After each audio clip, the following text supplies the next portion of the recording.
Assalamualaikum warahmatullahi wabarakatuh.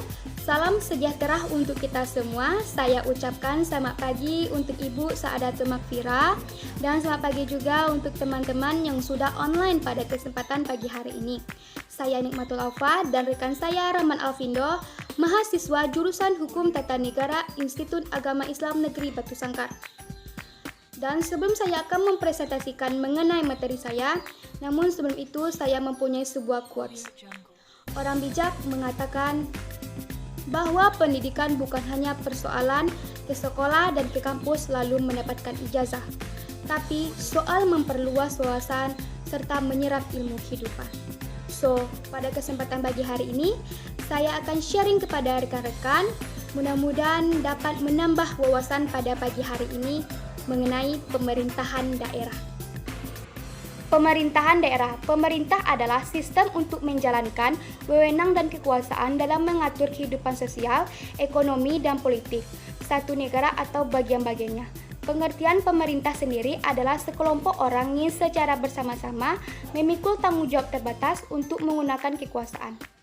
Sedangkan pemerintahan daerah menurut Undang-Undang Nomor 23 Tahun 2014 tentang pemerintahan daerah dijelaskan bahwa pemerintahan daerah adalah penyelenggaraan urusan pemerintahan oleh pemerintah daerah dan Dewan Perwakilan Rakyat Daerah menurut asas otonomi dan tugas pembantuan dengan prinsip otonomi seluas-luasnya dalam sistem dan prinsip Negara Kesatuan Republik Indonesia sebagaimana dimaksud dalam Undang-Undang Dasar Negara Republik Indonesia tahun 1945. Untuk lebih memahami makna dari pemerintahan daerah, di bawah ini diuraikan beberapa dimensi yang menyangkut pengertian pemerintahan daerah. Yang pertama adalah dimensi sosial.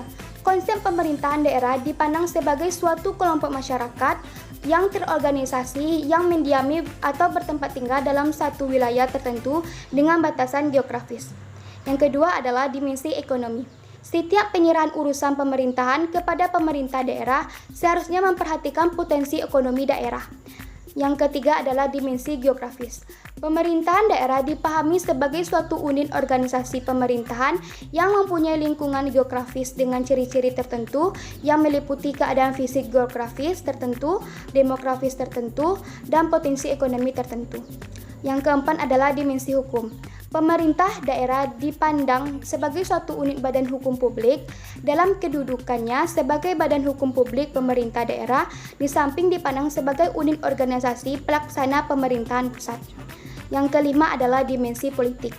Pemerintah daerah dipandang mempunyai kehubungan langsung dengan aspek-aspek atau merupakan bagian dari sistem politik negara yang bersangkutan dalam mengimplementasikan fungsinya. Yang keenam terakhir adalah dimensi administrasi. Pemerintah daerah dipahami sebagai suatu organisasi pemerintahan sendiri, local self-government. Pemerintah daerah mempunyai hak dan wewenang untuk mengatur dan mengurus urusan pemerintahan tertentu yang telah diserahkan menjadi urusan rumah tangga. Materi selanjutnya akan dibacakan oleh Rahman Alfindo. B. Azas-azas pemerintahan daerah. 1. Azas desentralisasi. Azas desentralisasi adalah azas yang menyatakan penyerahan sejumlah urusan pemerintahan dari pemerintahan pusat atau dari pemerintahan daerah tingkat yang lebih tinggi kepada daerah tingkat yang lebih rendah, sehingga menjadi urusan rumah tangga daerah tersebut. 2. Azas dekontralisasi. Azas dekontralisasi adalah azas yang menyatakan pelimpahan wewenang dari pemerintahan pusat, kepala wilayah, atau kepala instalasi vertikal tingkat yang lebih tinggi kepada pejabat-pejabat di daerah. 3. Azas tugas pembantuan. Tugas pembantuan adalah penugasan dari pemerintahan kepala daerah dan desa dan dari daerah ke desa untuk melaksanakan tugas tertentu yang disertai pembiayaan. C. Tugas dan wewenang pemerintahan.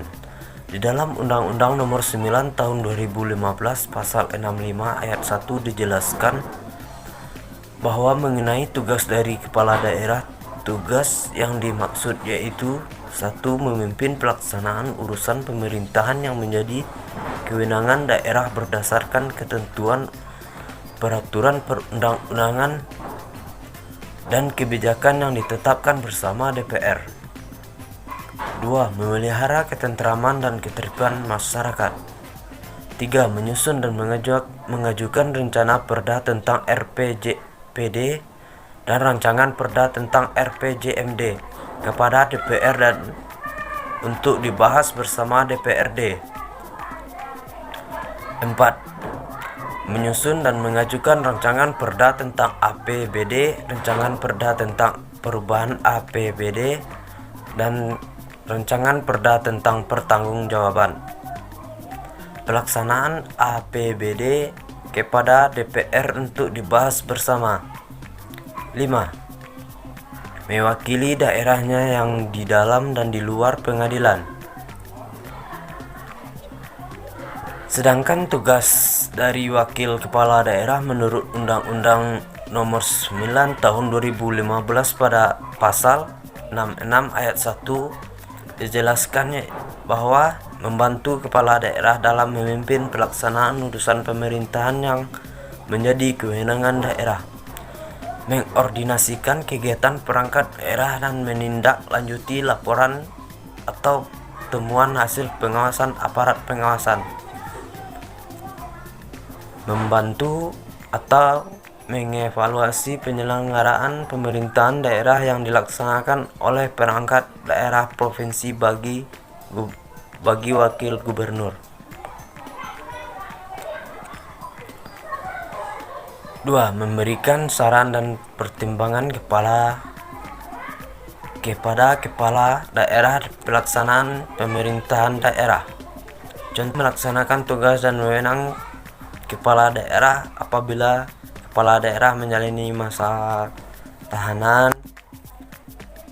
berhalangan sementara, dan melaksanakan tugas lain sesuai dengan ketentuan perundang-undangan. Baiklah, itu saja materi tentang pemerintahan daerah oleh kelompok 5. Kalau video ini merasa bermanfaat, silakan boleh di-share, boleh di-like, boleh di-komen. Dan apabila kalian ingin lebih tahu mengenai materi-materi hukum tata negara dan peradilan di Indonesia, kalian bisa subscribe channelnya HTN 3B BP19 YIN Batu Sangkar. Untuk itu, sampai ketemu lagi di video-video HTN selanjutnya. Kalau ada kata-kata yang salah, saya mohon maaf. Assalamualaikum warahmatullahi wabarakatuh. Annyeong.